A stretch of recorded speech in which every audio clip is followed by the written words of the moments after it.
Body কিভাবে কাজ করে আমরা মূলত এই নিয়ে একটু কথা বলবো। একটু কঠিন লাগতে পারে, তাও আমি সহজভাবে বলারই চেষ্টা করব। কেউ কিছু না বুঝলে জিজ্ঞেস করেন ক্লাস শেষে। ঠিক আছে, শুরু করতেছি আমরা। প্রথমে আসি, আমাদের মেইনলি হিউম্যান বডি কাজ করে কিভাবে। মূলত আমাদের হিউম্যান বডি কাজ করে ব্রেন বা মস্তিষ্কের মাধ্যমে। ঠিক আছে, মস্তিষ্ক আমাদের টোটাল বডি চালায়। যে আমরা হাঁটা চলা করি বা পশ্চার মেনটেন করি বা এই যে কথা বলতেছি বা বিভিন্ন কাজ করি, সবকিছুই মেনটেন করে ব্রেন। ব্রেন যদি সিগন্যাল না পাঠায় আমাদের এইসব কোনো কিছু করা সম্ভব না। এই ব্রেনের যে একক, কার্যকারী একক, আপনাদের প্রথম ক্লাসে আমি পড়াইছিলাম গতদিন, কোষ কাকে বলে। ঠিক আছে, কোষ কাকে বলে, সেরকম ব্রেনের যে কার্যকারী একক বা ব্রেনের যে কোষ তাকে বলা হয় নিউরন। এই জায়গায় একটা নিউরনের ছবি আঁকা আছে, দেখবেন যে টিপিক্যাল নিউরন লিখে একটা ছবি আঁকা আছে। এই নিউরন আমাদের ব্রেনের ভিতর থাকে। এই নিউরনের মাধ্যমে মূলত এই সব কিছু আমাদের হয়।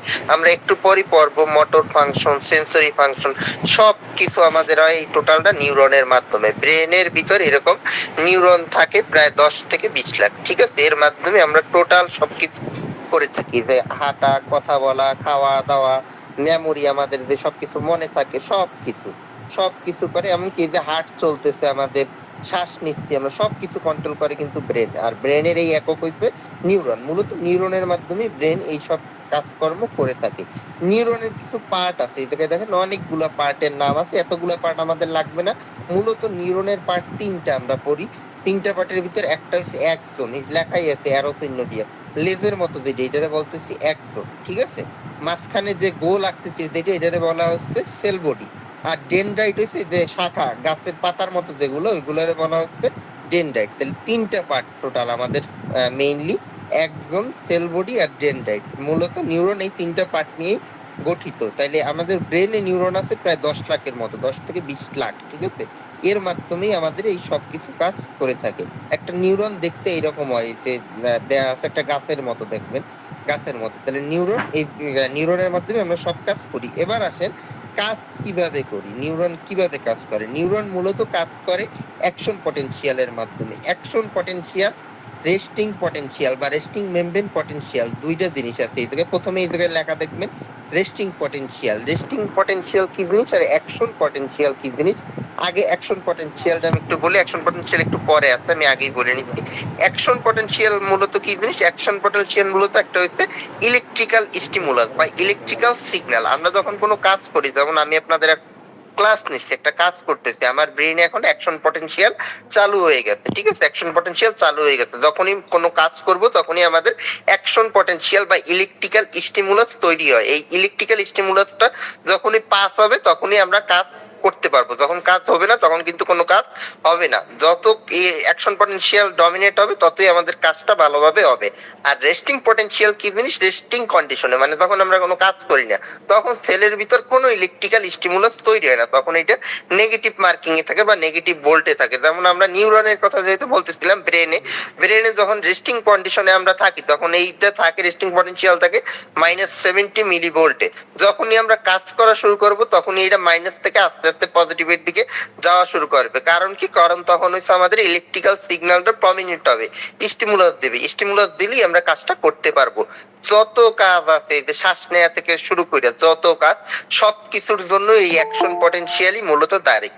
অ্যাকশন পটেনশিয়াল আর রেস্টিং পটেনশিয়ালের মেইন ডিফারেন্স হচ্ছে এইটা। অ্যাকশন পটেনশিয়াল হচ্ছে কাজ করার সময় জেনারেট হয়, আর রেস্টিং পটেনশিয়াল মানে যখন রেস্টিং কন্ডিশনে থাকবে, যখন রেস্ট বিশ্রাম অবস্থায় থাকবে তখন হচ্ছে রেস্টিং পটেনশিয়াল থাকে। ঠিক আছে, তাহলে এই অ্যাকশন পটেনশিয়াল আর রেস্টিং পটেনশিয়ালের মাধ্যমে মূলত মানবদেহ তার কাজ করে থাকে। যখন এই স্ট্রোক হয় বা বিভিন্ন রোগ হয় দেখবেন, তখন আর কিন্তু ওই অর্গান, যেমন যদি স্ট্রোকের কথা আমরা চিন্তা করি, ব্রেনে আর ইলেকট্রিক্যাল সিগন্যাল স্টিমুলাস হয় না, পাস হয় না, ফলে কি হয়, প্যারালাইসিস হয়ে যায়। প্যারালাইসিস হলে আমরা দেখা যায় যে প্যারালাইসিসে বিভিন্ন রকম হয়, কেউ কথা বন্ধ হয়ে যায়, কারো হাত পা অবশ হয়ে যায়। এর কারণ কি, কারণ ওই জায়গার তখন আর অ্যাকশন পটেনশিয়াল কোনো থাকে না। ঠিক আছে, থাকে না, ফলে ইলেকট্রিক্যাল স্টিমুলাসও তৈরি হয় না, ফলে কোনো কাজকর্ম করতে পারে না। তাহলে এইটা হচ্ছে মেইন বেসিক থিং আমাদের, যে অ্যাকশন পটেনশিয়াল, রেস্টিং পটেনশিয়াল, এর মাধ্যমে মূলত কাজ আমরা করে থাকি। এই জায়গায় অনেক কথা লেখা আছে, আপনাদের এত কথা না পড়লেও হবে। আমি যেটুকু বললাম বাংলায় সহজ করে এটুকু মনে রাখলেই হবে। এই জায়গায় রেস্টিং পটেনশিয়ালের একটা ডেফিনেশনও দেওয়া আছে, দেখেন ইংলিশে, যে difference in the voltage between the inside and outside of the cell membrane across the cell membrane. ঠিক আছে, এটা না পড়লেও হবে, আমি যেটা আপনাদের বললাম সহজ ভাষায় এটুকু বুঝে রাখতে পারলেই হবে, যে রেস্টিং কন্ডিশনে যে অবস্থায় থাকে তখন হচ্ছে রেস্টিং পটেনশিয়াল, তখন আমাদের আসলে কোনো স্টিমুলাস তৈরি হয় না, নিউরন কোনো স্টিমুলাস তৈরি করতে পারে না, যার ফলশ্রুতিতে এটা নেগেটিভ মার্কিং এ থাকে। আর যখনই কাজ করা আমরা শুরু করি বা যে কোনো কিছু করা শুরু করি তখনই হচ্ছে নতুন করে অ্যাকশন পটেনশিয়াল জেনারেট হওয়া শুরু করে, ফলে তখন আস্তে আস্তে নেগেটিভটা কমতে থাকে, অনেক সময় পজিটিভ হয়ে যায়। ঠিক আছে, এই জায়গায় এই কথাগুলোই বারবার বলায়। তারপরে এই দেখেন অ্যাকশন পটেনশিয়াল চলে আসছে। অ্যাকশন পটেনশিয়ালের কথা যেটি বললাম, যে কাজ করার শুরুতেই যে আস্তে আস্তে যে নেগেটিভ থেকে পজিটিভে আসে, যে চেঞ্জটা আসে, এটাই হচ্ছে অ্যাকশন পটেনশিয়াল। অ্যাকশন পটেনশিয়ালের ভিতর কয়েকটা জিনিস আছে, অ্যাকশন পটেনশিয়াল কিভাবে হয়, যে নেগেটিভ থেকে পজিটিভে কিভাবে আসতে পারে, এই জায়গায় কয়েকটা আছে। এই জায়গায় একটারে বলি আমরা ডিপোলারাইজেশন, একটা বলি রিপোলারাইজেশন, আর একটা বলি হাইপার পোলারাইজেশন। ঠিক আছে, কয়েকটা জিনিস আছে। এই ডিপোলারাইজেশন, হাইপার পোলারাইজেশন, রিপোলারাইজেশন কি জিনিস? আমাদের বডিতে অসংখ্য চ্যানেল আছে, ঠিক আছে, রিসিপ্টর আছে, চ্যানেল আছে। চ্যানেল আর রিসিপ্টরের সাথে মূলত এগুলো হচ্ছে সম্পর্কিত। চ্যানেল কি, যেমন সোডিয়াম চ্যানেল আছে, পটাশিয়াম চ্যানেল আছে, ক্লোরাইড চ্যানেল আছে, ক্যালসিয়াম চ্যানেল আছে। এক একটা চ্যানেল এক একটা কাজ করে। নরমালি কি থাকে, নরমালি চ্যানেলের কোনো বন্ধ অবস্থায় থাকে, এটা খোলা থাকে না। ঠিক আছে, খোলা থাকে না। যখনই আমরা কাজ করি তখন কোনো চ্যানেল খোলে, কোনো চ্যানেল বন্ধ হয়। এর মাধ্যমে ডিপোলারাইজেশন, রিপোলারাইজেশন, হাইপার পোলারাইজেশন এগুলো হচ্ছে আস্তে আস্তে তৈরি হয়। সবকিছু এই চ্যানেল, আর চ্যানেল গুলো অবশ্যই ভোল্টেজ গ্রেড, আগেই বলছি আমাদের মানবদেহ চলে কিন্তু ইলেকট্রিক্যাল পটেনশিয়ালের মাধ্যমে, একটা ইলেকট্রিক সিগন্যালের মাধ্যমে। যেমন বাসায় কারেন্ট থাকে, শহরে কারেন্ট থাকে, আমাদের শরীরেও কিন্তু এরকম কারেন্ট আছে, এটারই আমরা বলতেছি আর কি ভোল্টেজ। ঠিক আছে, ভোল্টেজ বা ইলেকট্রিক পটেনশিয়াল, এর মাধ্যমে আমাদের মানবদেহ চালিত হয়। তাহলে অ্যাকশন পটেনশিয়াল মূলত এরকম, sodium channel, potassium channel, calcium channel. N A মানে হচ্ছে সোডিয়াম, কে মানে হচ্ছে পটাশিয়াম। ঠিক আছে, কে মানে পটাশিয়াম, এর মাধ্যমে চলে। আর এগুলো হয় মূলত ডিপোলারাইজেশন, রিপোলারাইজেশন, হাইপার পোলারাইজেশন এর মাধ্যমে। এই জায়গায় এইসব কথাই আবার অনেকভাবে লেখা আছে, আমি আপনাদের সহজে বাংলায় বলছি, এই জায়গায় একটু কঠিন করে লেখা। আমি যেটা বলছি এটা আপনারা পারলে একটু নোট করে রেখেন, পরে ক্লাস তো রেকর্ড থাকবে, আপনারা পরে নোট করে নিন, তাহলে বুঝতে পারবেন সহজ ভাষায়। এই জায়গায় একই কথা বারবার লেখা আছে, যে অ্যাকশন পটেনশিয়াল কিভাবে জেনারেট হয়। এক্সাক্টকে বললাম যে একটা স্টিমুলাস, যেমন আমি কাজ করতেছি, একটা এক্সাইটেটরি স্টিমুলাস কাজ করতেছি, তাহলে এটা কি এক্সাইট করবে অবশ্যই। এই স্টিমুলাসের মাধ্যমে সোডিয়াম চ্যানেলটা খুলে গেল। সোডিয়াম চ্যানেল খোলার ফলে কি হবে, এবার নিউরন এন্টার করবে, এর মাধ্যমে পরে পটাশিয়াম চ্যানেল খুলবে, আবার কাজ শেষে এটা লিভ করবে, ফলে কি হয়, চার্জের ডিস্টোরেশন হয়। এই যে মাইনাস থেকে প্লাসে আসলো, পরে আবার মাইনাসে চলে যাবে। এইটাই মূলত অ্যাকশন পটেনশিয়াল। ঠিক আছে, এবার আসেন অ্যাকশন পটেনশিয়ালের পর, এগুলো সব ওই এক কথাই লেখা আছে। অ্যাকশন পটেনশিয়ালের পর আরেকটা ইম্পর্টেন্ট জিনিস হচ্ছে নিউরো ট্রান্সমিশন। নিউরো ট্রান্সমিশন কি জিনিস? এই যে অ্যাকশন পটেনশিয়ালের মাধ্যমে আমার নিউরন যে কাজ করতেছে, এই যে আমি কথা বলতেছি আপনারা শুনতেছেন, বা আমার কথা আমিও শুনতেছি, এটা তো কাজ করতেছে অ্যাকশন পটেনশিয়ালের মাধ্যমে। কে কাজ করতেছে? নিউরন কাটতেছে। তাহলে নিউরন যেহেতু অ্যাকশন পটেনশিয়ালের মাধ্যমে কাজ করতেছে, এই টোটাল প্রসেসটারে বলা হয় নিউরো ট্রান্সমিশন। ঠিক আছে, নিউরো ট্রান্সমিশন। তাহলে নিউরো ট্রান্সমিশন হইছে অ্যাকশন পটেনশিয়ালের মাধ্যমে এই ক্ষেত্রে কাজ করতেছে, বা ইলেকট্রিক পটেনশিয়ালের মাধ্যমে কাজ করতেছে। নিউরো ট্রান্সমিশনের ক্ষেত্রে আমাদের এই যে সব সিস্টেম তো বডি তো দায়ী, প্লাস কিছু নিউরো ট্রান্সমিটার আছে আমাদের শরীরে, বিভিন্ন ধরনের উপাদান, হরমোন, যেমন হরমোনের পাশাপাশি কিছু আরো উপাদান, কেমিক্যাল উপাদান আছে, এগুলোরে বলা হয় নিউরো ট্রান্সমিটার। ঠিক আছে, এই নিউরো ট্রান্সমিটার গুলোও দায়ী। নিউরো ট্রান্সমিটার কি কি আছে আমাদের লাস্টে দেয়া আছে স্লাইডেরই, দেখেন এই যে নিউরো ট্রান্সমিটার। নিউরো ট্রান্সমিটার অনেক রকমের হইতে পারে, এক্সাইটেটরি হইতে পারে, ইনহিবিটরি হইতে পারে।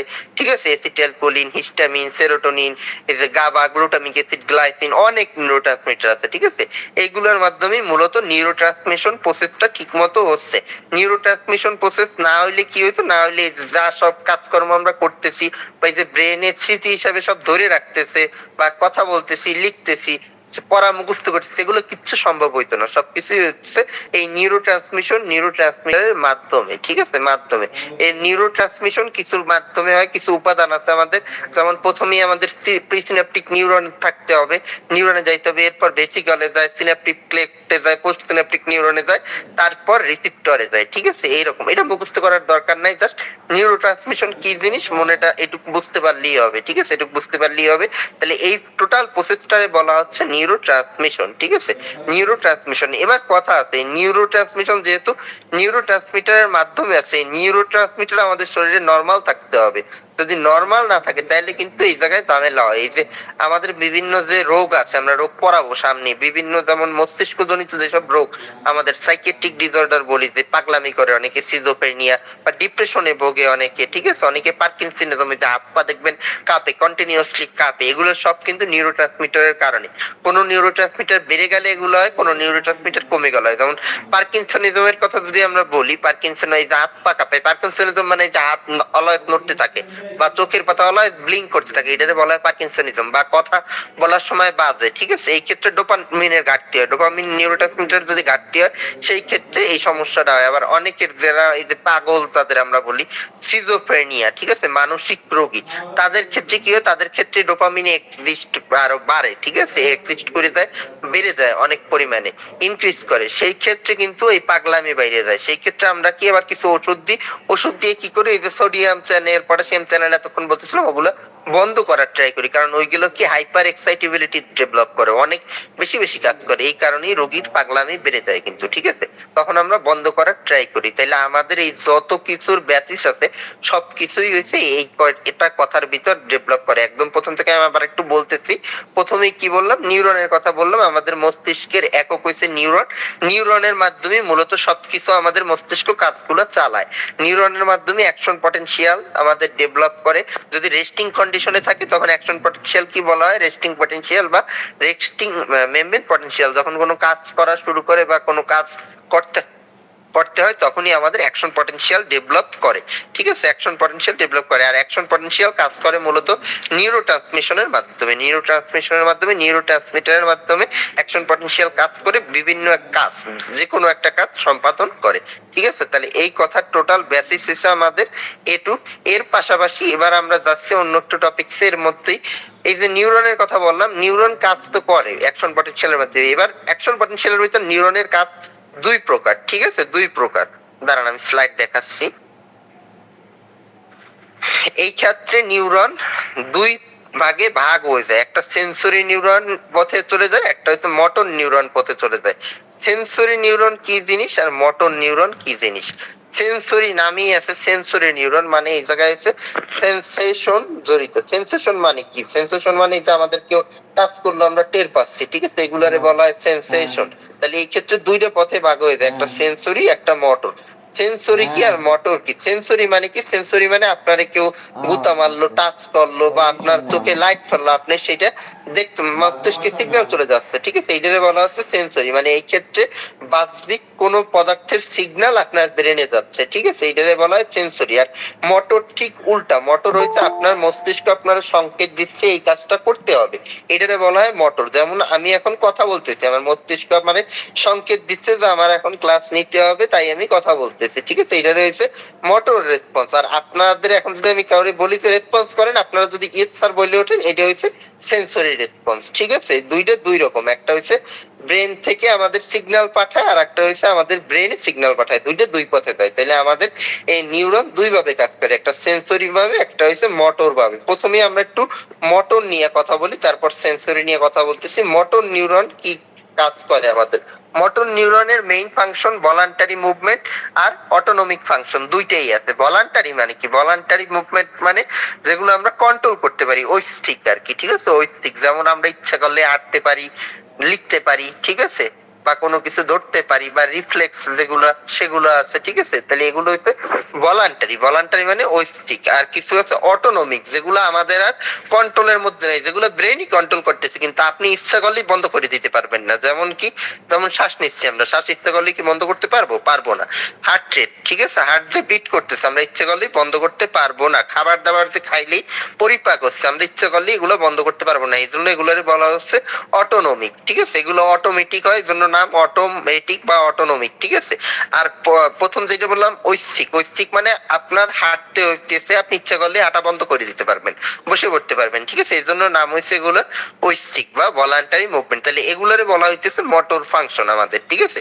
ব্রেন সিগন্যাল পাঠায়, এর মাধ্যমে আমাদের হচ্ছে। আর পরবর্তী যেটার কথা বলতেছিলাম আমরা, আরেকটা কথা আছে মোটরের ভিতর, আরেকটু কথা বলি যে মোটর ফাংশন আরেকটা ক্ষেত্রে খুব গুরুত্বপূর্ণ ভূমিকা পালন করে।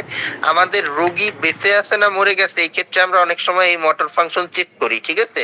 মোটর ফাংশন চেক করি, এটারে বলা হয় গ্লাসগো কমা স্কেল। অ্যাক্সিডেন্টের পেশেন্ট যাদের ব্রেনে ইনজুরি হয় তাদের ক্ষেত্রে এই জিসিএস স্কেলটা আমরা দেখি, এটা আপনারা সবাই সেভ করে রাখবেন। এই ক্ষেত্রে আমরা এই জিসিএস স্কেলের নাম্বারিং দেয়া আছে এই জায়গায় সুন্দর করে, এই নাম্বারিং এর উপর ভিত্তি করে পেশেন্টের অবস্থা বুঝি, ঠিক আছে? এই জায়গায় লেখাও আছে যে পেশেন্টের অবস্থা খারাপ কখন বলি, যদি 3-এর বেশি 8 পর্যন্ত হয় তাহলে পেশেন্টের অবস্থা কিন্তু খারাপ, ঠিক আছে? মানে 9-এর নিচের নাইমে আসলে পেশেন্টের অবস্থা খুবই খারাপ হিসেবে আমরা গণ্য করি এবং পেশেন্টের কাউন্সিলিং করি যে এই পেশেন্ট বাঁচার মতো কন্ডিশনে কিন্তু আর নাই, ঠিক আছে? যে কোনো টাইমে এক্সপায়ার করে যেতে পারে।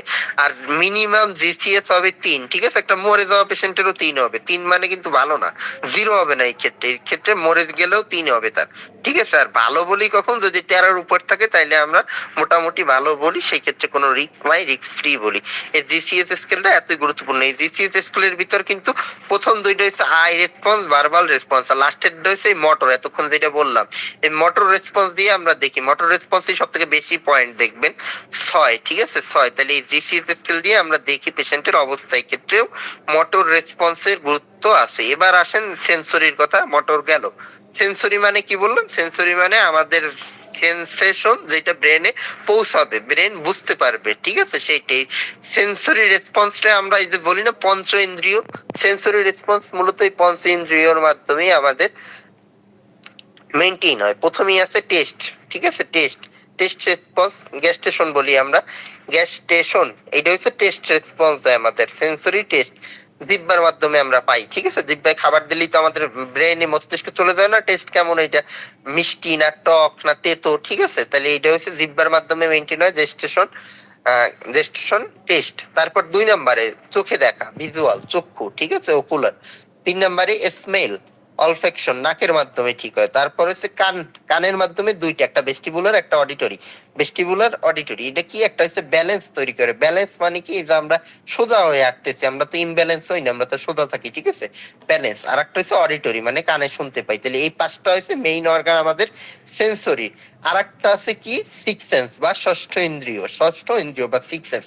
এই সিক্স সেন্সটাই গুরুত্বপূর্ণ বেশি। এই 5টা তো আমরা সবাই জানি, সিক্স সেন্সটাই গুরুত্বপূর্ণ। সিক্স সেন্সের ভিতর কি কি জিনিস আছে? সিক্স সেন্সের ভিতর আমরা অনেকগুলা ভাগ করি। প্রথমেই আসেন এর ভিতর টেম্পারেচার। টেম্পারেচারের যে রিসিপ্টর, এটারে বলা হয় থার্মো রিসেপশন, ঠিক আছে? থার্মোসেপশন বা থার্মো রিসেপশন, এইটা হচ্ছে টেম্পারেচার। টেম্পারেচার কি জিনিস? এই যেমন আমাদের যদি হাতে সেক লাগে বা কিছু লাগে তাহলে তো আমাদের ব্রেনে সিগন্যাল যায়, ঠিক আছে? এইটারে বলা হচ্ছে থার্মোসেপশন। 2 নম্বরে হচ্ছে নয়েসেপশন মানে পেইন, যদি ব্যথা পাই। 3 নম্বরে হচ্ছে ইকুইলিব্রেশন, ব্যালেন্স, ঠিক আছে? ব্যালেন্স, ইকুইলিব্রেশন। 4 নম্বরে হচ্ছে মেকানো রিসেপশন। মেকানো রিসেপশন কি জিনিস? মেকানো রিসেপশন হচ্ছে টাচ, প্রেসার, কেউ যদি আমাদের টাচ করে আমরা বুঝতে পারি, কেউ যদি আমাদের হাতে চাপ দেয়, প্রেসার দেয়, বুঝতে পারি, ঠিক আছে? ভাইব্রেশন, যদি ভাইব্রেট অনুভূত, এটাও ওয়ান টাইপ অফ প্রেসার। তাহলে এই সবগুলো হচ্ছে মেকানো রিসেপশনের ভিতর। আর লাস্টে হচ্ছে প্রোপিওসেপশন। প্রোপিওসেপশন খুবই গুরুত্বপূর্ণ আমাদের মুভমেন্ট আর পজিশনের জন্য, ঠিক আছে? প্রোপিওসেপশন কিন্তু স্ট্রোকের পেশেন্টদের লস হয়ে যায়, পজিশন মুভমেন্ট থাকে না। প্রোপিওসেপশন আবার অনেক ভাবে হয়, যেমন জয়েন্ট পজিশন, আমাদের কাইনেসিয়া মুভমেন্টের মাধ্যমে, ফোর্সের মাধ্যমে, সেন্স অফ সেন্স ভেলোসিটির মাধ্যমে, ঠিক আছে?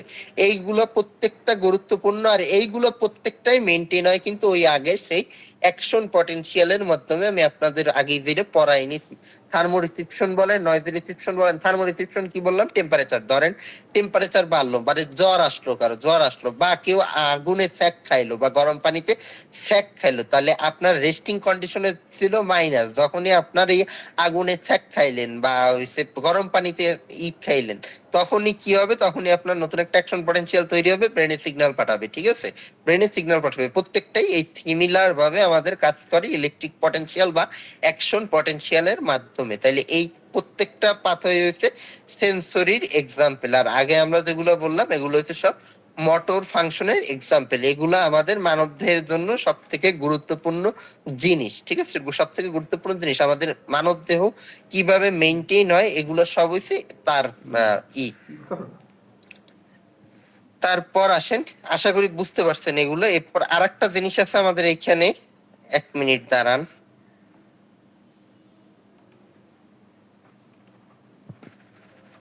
রিমুভ করছো আমার তাই করছে কি আর কথা বলিস না তাহলে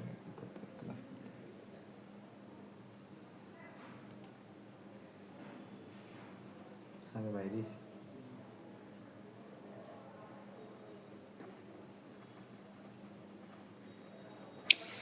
নেক্সট আমাদের আরেকটা ইম্পর্টেন্ট টপিক হয়েছে এই মানবদের ভিতরে। এতক্ষণ তো আমরা বললাম যে বিভিন্ন রিসেপ্টর সম্পর্কিত ব্যাপার, বিভিন্ন সেন্সরি পাথওয়ে, মোটর পাথওয়ে। এবার আরেকটা হচ্ছে হরমোন, ঠিক আছে? হরমোন মানবদের আরেকটা ইম্পর্টেন্ট জিনিস। একটু নিউরোট্রান্সমিটারের কথা বলছি, নিউরোট্রান্সমিটারের কথা আসলেই পাশাপাশি হরমোনের কথা চলে আসে। হরমোন এক ধরনের মূলত কেমিক্যাল, আমরা বলি এদেরকে সুন্দর একটা ডেফিনেশন দেয়া আছে, hormone are the chemical messenger directly secreted into blood or extracellular fluid which bind a specific receptor or target cell. ঠিক আছে? হরমোন মূলত এক ধরনের কেমিক্যাল সাবস্টেন্স যেগুলো আমাদের রক্তের ভিতর সিক্রেশন হয়, ঠিক আছে? আর যেগুলোর মাধ্যমে আমাদের রিসেপ্টরের সাথে বাইন্ড করে কাজ করে। হরমোন প্রাকৃতিকভাবে আমাদের বডিতে কিন্তু আছে, দেয়া আছে, ঠিক আছে? এটাই ঈশ্বর প্রদত্ত বা উপরওয়ালা প্রদত্ত জিনিস। কিন্তু হরমোনের নানা সময় কিন্তু নানা ইমব্যালেন্স, ঘাটতি বা এক্সেস হইতে পারে। তখনই আমাদের এই রোগগুলো তৈরি হয়। যখনই হরমোনের ইমব্যালেন্স তৈরি হয় তখনই অ্যাকশন পটেনশিয়ালে উল্টাপাল্টা সিগন্যাল ইমপ্যাক্ট করবে, ফলে রোগগুলো ডেভেলপ করবে।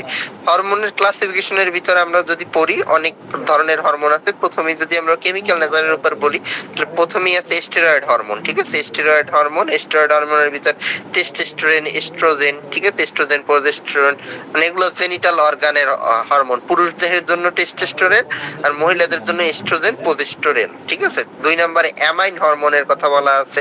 থাইরয়েড T3 T4 এই দুইটারে বলা হয় থাইরয়েড হরমোন, ঠিক আছে? Thyroid hormone. আর পরে দেয়া আছে এপিনেফ্রিন, নর এপিনেফ্রিন। আমাদের শরীরের সব থেকে গুরুত্বপূর্ণ হরমোন হয়েছে বলতে গেলে এপিনেফ্রিন, নর এপিনেফ্রিন, ঠিক আছে? এই দুইটা হরমোন ছাড়া কিন্তু আমরা এক সেকেন্ডও বাঁচতে পারবো না। আমাদের এই বাঁচাই রাখতেছি এপিনেফ্রিন, নর এপিনেফ্রিন বলতে গেলে।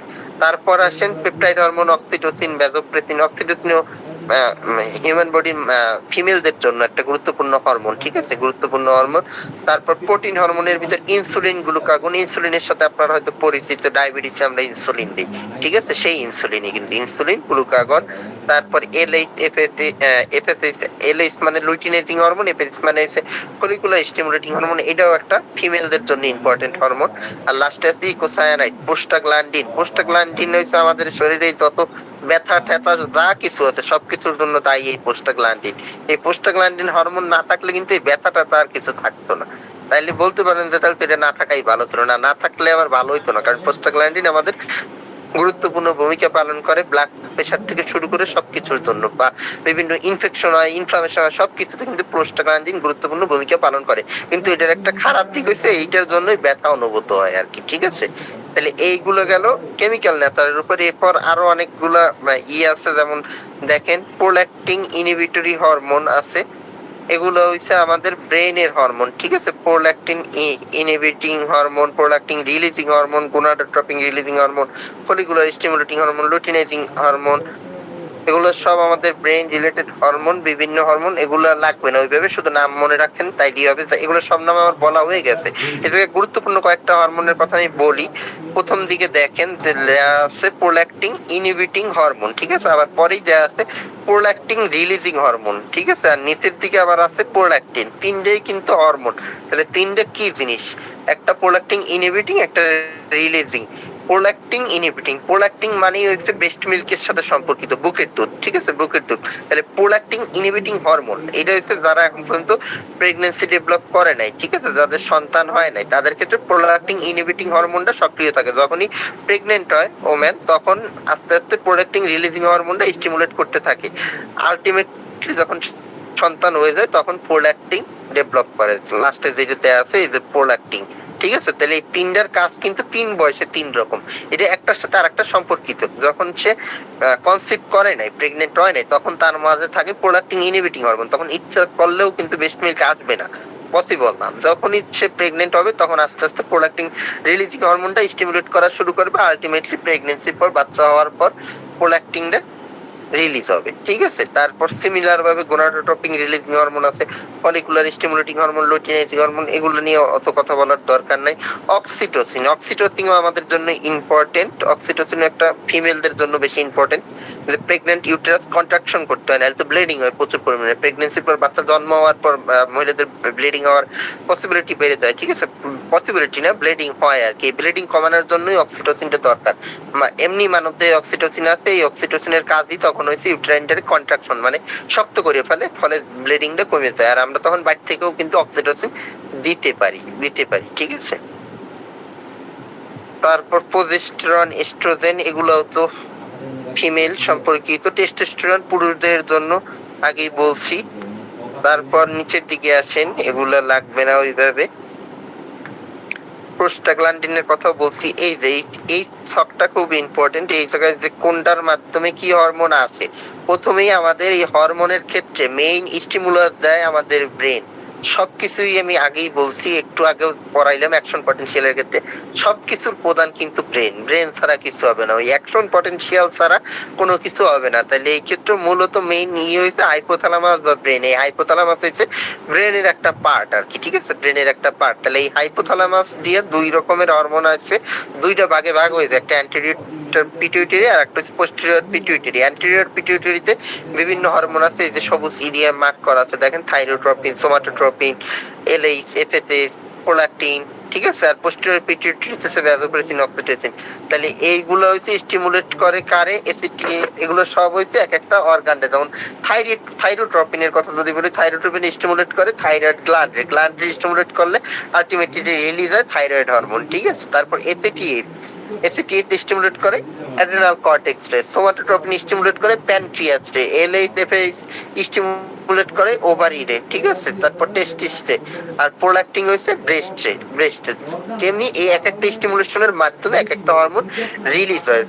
যেমন আমাদের এখন যদি একটা এক্সাম্পল দিই, যেমন ধরেন ইনসুলিনের কথাই বলি, ডায়াবেটিসের রোগীদের তো ইনসুলিন দিতে হয়, মানে ইনসুলিনের ঘাটতি আছে। এই ক্ষেত্রে কিন্তু ঘটনা দুই তিনটা করতে পারে। এক, তার ইনসুলিন রিলিজই হচ্ছে না, ঠিক আছে। এক, তার প্যানক্রিয়াস দিয়ে ইনসুলিন রিলিজ হচ্ছে না। এর জন্য দায়ী হইতে পারে ব্রেন, ঠিক আছে। ব্রেন পিটুইটারিতে সমস্যা হইতে পারে, ফলে তার ইনসুলিন রিলিজ হচ্ছে না। আবার হইতে পারে যে রিলিজ হচ্ছে বাট ইনসুলিন কাজ করতে পারতেছে না। তাইলে সমস্যাটা তাইলে হইছে যে বিটা সেল, যে জায়গা দিয়ে ইনসুলিন রিলিজ হয় সেখানে। তাহলে ইনসুলিন যে তার ডায়াবেটিস, সেটা শুধু ইনসুলিনের জন্য তা না, এই ক্ষেত্রে অনেক সমস্যা হইতে পারে, ব্রেনের সমস্যা হইতে পারে, পিটুইটারি গ্ল্যান্ডের সমস্যা হইতে পারে, আর প্যানক্রিয়াসের বিটা সেলেরও সমস্যা হইতে পারে। তাহলে এই সব চিন্তা আমাদের কইরেই কিন্তু সামনে আগাতে হয়, একদম বলে দেওয়া যাবে না যে এই কারণেই এটা হয়ে গেছে। তাহলে সবকিছুর আলটিমেট মাথা হইছে মাথায়, ঠিক আছে, ব্রেনই, হাইপোথ্যালামাসই সবকিছু কন্ট্রোল করে। তাহলে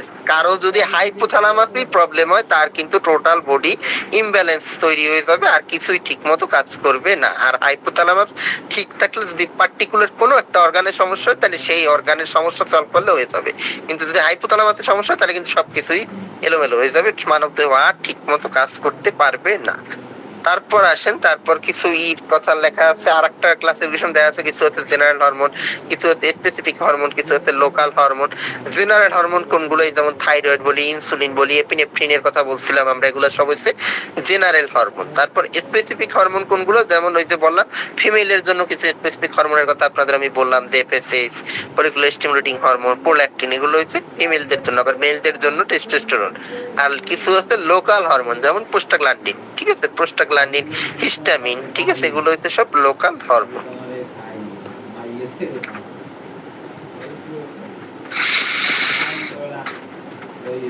এই টোটাল হরমোন নিয়ে কথা। হরমোনের ভিতর আর কিছু নেই, মূলত হরমোন মূলত এই হরমোনের সব গুরুত্বপূর্ণ কথাগুলো বলছি আপনাদের আমি। এই ক্ষেত্রে আর একটু কথা বলি, কর্টিসলের কথা, এপিনেফ্রিন, নরএপিনেফ্রিনের কথা তো বললাম গুরুত্বপূর্ণ। এপিনেফ্রিন, নরএপিনেফ্রিন এত গুরুত্বপূর্ণ কেন? এপিনেফ্রিন, নরএপিনেফ্রিনের মাধ্যমে যে আমরা শ্বাস প্রশ্বাস নেই, হার্টবিট চলে, এগুলো সব নেই হয়েছে এপিনেফ্রিন, নরএপিনেফ্রিনের সহায়তায়, ঠিক আছে। এপিনেফ্রিন, নরএপিনেফ্রিন এই দুইটা হরমোনও, এই দুইটা নিউরোট্রান্সমিটার, এই দুইটার কিন্তু দুই দিকেই রোল আছে। এই দুইটার আমরা নিউরোট্রান্সমিটারও বলি, এই দুইটার আবার হরমোনও বলি, ঠিক আছে। আমাদের মানবদের যদি ভাইটাল অর্গান আমরা বলি, ভাইটাল অর্গান মানে কি, গুরুত্বপূর্ণ, ঠিক আছে, গুরুত্বপূর্ণ, আমাদের বাঁচার জন্য প্রয়োজনীয়। ভাইটাল অর্গান বলতে মূলত বোঝাচ্ছে এই জায়গায় আমাদের তিনটারে বলি, চারটাও বলে অনেকে, মেইনলি তিনটা, ঠিক আছে। তিনটা, ব্রেইন, হার্ট, লাং, তিনটারে বলা হয় ভাইটাল অর্গান। অনেকে কিডনিও অ্যাড করেন সাথে, ঠিক আছে, কিডনিও অ্যাড করে। তাহলে এই ভাইটাল অর্গানগুলোর উপর সবথেকে বেশি ইফেক্টিভ হচ্ছে এপিনেফ্রিন, নরএপিনেফ্রিনের। এপিনেফ্রিন, নরএপিনেফ্রিনের বিভিন্ন রিসেপ্টর আছে আমাদের, ঠিক আছে, এগুলোর বলা হয় অ্যাড্রেনার্জিক রিসেপ্টর। এই কথাগুলো নাই, একটু শোনেন আপনারা, আপনাদের বোঝার জন্য আমি বলতেছি। এপিনেফ্রিন নরএপিনেফ্রিনের কিছু রিসেপ্টর আছে, এগুলোরে বলা হয় অ্যাড্রিনার্জিক রিসেপ্টর। এই রিসেপ্টর অনেকগুলো সাব টাইপ আছে, যেমন আলফা আছে, বিটা আছে। আলফার ভিতরে বলা আলফা 1, আলফা 2, বিটা 1 2 3, ঠিক আছে। এই আলফা 1, আলফা 2, বিটা 1 2 3 এগুলোর কাজ কি মূলত এই এক একটা রিসেপ্টর এক এক জায়গায় থাকে, কোনো জায়গায় কিন্তু সেম রিসেপ্টর থাকে না। যেমন আমি যদি আপনাদের এক্সাম্পল দিয়ে বলি, আমাদের হার্টে থাকে বিটা রিসেপ্টর, বিটা 2, ঠিক আছে। কিডনিতে থাকে বিটা 2 রিসেপ্টর বা বিটা 1 রিসেপ্টর, আবার লাঙে থাকে বিটা 2 রিসেপ্টর।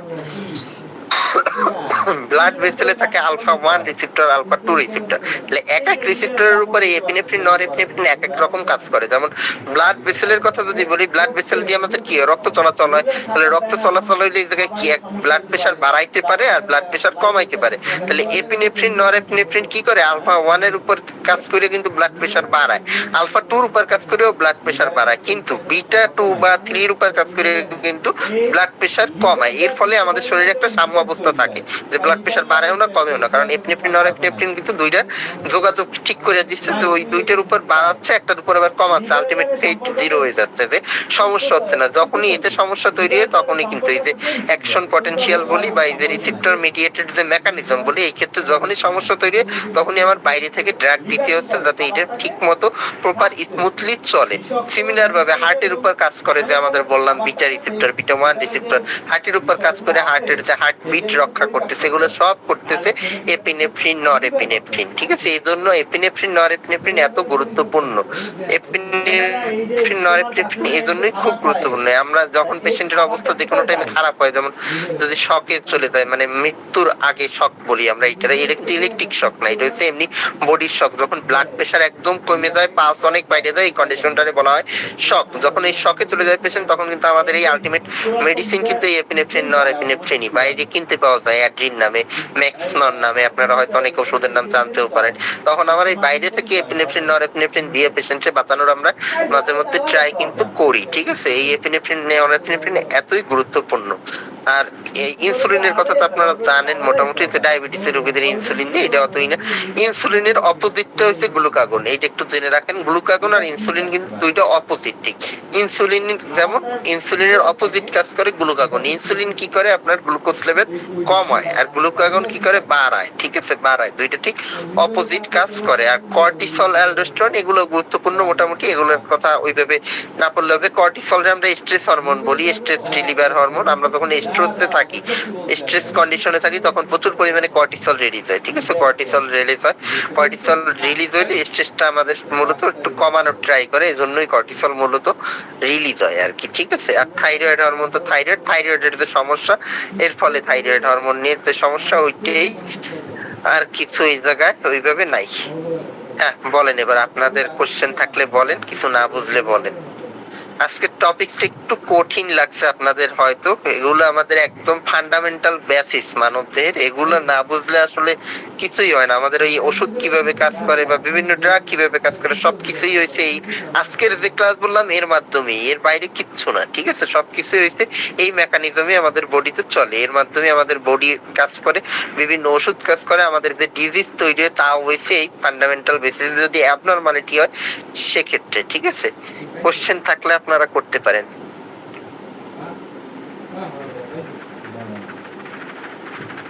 লিভার করতেছি কোন? লিভারের প্রধান কাজগুলো হলো, লিভার নামটি তৈরি করে, লিভারের চর্বি ভাঙাতে সহায়তা করে এবং গলব্লাডার জমা থাকে। রক্ত পরিশোধন, লিভার রক্ত থেকে বিষাক্ত পদার্থ। আর অ্যাকশন পটেনশিয়াল নিয়ে এত কথা বলছি, অ্যাকশন পটেনশিয়ালে কয়েকটা জিনিস মনে রাখবেন। ওটুক বাংলায় যেটুকু বললাম তো বলছিলাম, অ্যাকশন পটেনশিয়াল মূলত কাজ করে কিন্তু সোডিয়াম চ্যানেল, পটাশিয়াম চ্যানেল, এই দুইটা চ্যানেলের উপরে সব থেকে বেশি গুরুত্বপূর্ণ। আমাদের যত ড্রাগ দিই বা ওষুধ দিই বলেন, বা আমাদের নর্মাল যেগুলো আমাদের বডিতে ওষুধ ছাড়া তেমনি কাজ করে, সবকিছুই সোডিয়াম চ্যানেল আর পটাশিয়াম চ্যানেল রিলেটেড আর কি। আমাদের এই অ্যাকশন পটেনশিয়াল বা ইলেকট্রিক্যাল যে ইম্পালস যেটা যায়, এটা সোডিয়াম চ্যানেল পটাশিয়াম চ্যানেলের মাধ্যমে মূলত হয়। সোডিয়াম চ্যানেল খোলে পটাশিয়াম চ্যানেল বন্ধ হয়, বা পটাশিয়াম চ্যানেল বন্ধ হয় সোডিয়াম চ্যানেল খুলে, এর মাধ্যমে টোটালটাই পরিচালিত হয়, এর বাইরে আর কিছু হয় না। আর সোডিয়ামের পাশাপাশি মাঝে মধ্যে আমাদের ক্লোরাইড চ্যানেল খোলে বা বন্ধ হয়, সেই ক্ষেত্রে হয়ে যায় হাইপার পোলারাইজেশন। আর সোডিয়াম চ্যানেল খোলারে বলা হয় ডিপোলারাইজেশন, আর পটাশিয়াম চ্যানেল বন্ধ হলে বলা হয় রিপোলারাইজেশন, ঠিক আছে। এই হচ্ছে বেসিক আমাদের একদম মেইন অ্যাকশন পটেনশিয়ালের কথা, আর কিচ্ছু লাগে না। এক জায়গায়। আর অ্যাকশন পটেনশিয়াল, রেস্টিং পটেনশিয়াল তো আমি বললামই। যদি আপনারা এরপরও না বুঝেন, আমার কিছু জিজ্ঞেস করতে চাইলে করতে পারেন। এই রোগ প্রতিরোধ ভূমিকা রাখে। তাহলে খাবার তো চাই না, আমি যে কইলাম যে লিভারের লাগে যে প্যানক্রিয়াসের লাগে গুরুত্বপূর্ণ সম্পর্ক, এরা কি মিথ্যা তাই? আচ্ছা আমি একটু এখন লিখি। আসসালামু আলাইকুম। জয় স্যার, আপনার ক্লাস কি শেষ হয়েছে? মানে আর কোনো টপিক আলোচনা হবে? না, এমনি শেষ হয়েছে। এখন ওনাদের যদি কোশ্চেন থাকে কোনো। আব্দুল সানি, তো তুমি আজকে একটা গ্রুপে পোস্ট করো না, দুইটা গ্রুপে একসাথে ক্লাস চলে, একটা গ্রুপে তুমি লিংকই দাও না আজকে।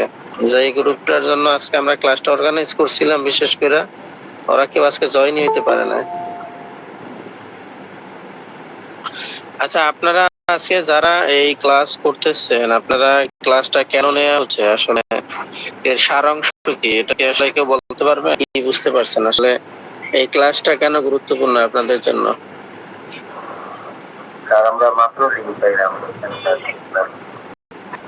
না, যারা ক্লাস করছেন অলরেডি, আমাদের যিনি টেকনিক্যাল সাপোর্টে ছিলেন, উনি ভুল করে আপনাদের গ্রুপে লিংকটা দেয় নাই। আসলে আমি তো ক্লাসের দায়িত্বে ছিলাম না, যাকে দায়িত্ব দেওয়া ছিল উনি একটা গ্রুপে লিংক শেয়ার করে নাই। যাক, ভিডিও রেকর্ডিং আপনারা পাবেন। এখন যারা ক্লাস করছেন তারা কি বলতে পারবেন যে আসলে এই ক্লাসটা আপনাদের জন্য কেন গুরুত্বপূর্ণ? স্যার, আমি দুইজনই আছি, সারমর্ম বলবো না, আপনারা কেউ কি কোনো বলতে পারবেন কি না, বা যতটুকু ক্লাস করছেন তাতে কি বুঝছেন? এই সেম আব্দুল্লাহ, আপনি বলতে পারবেন?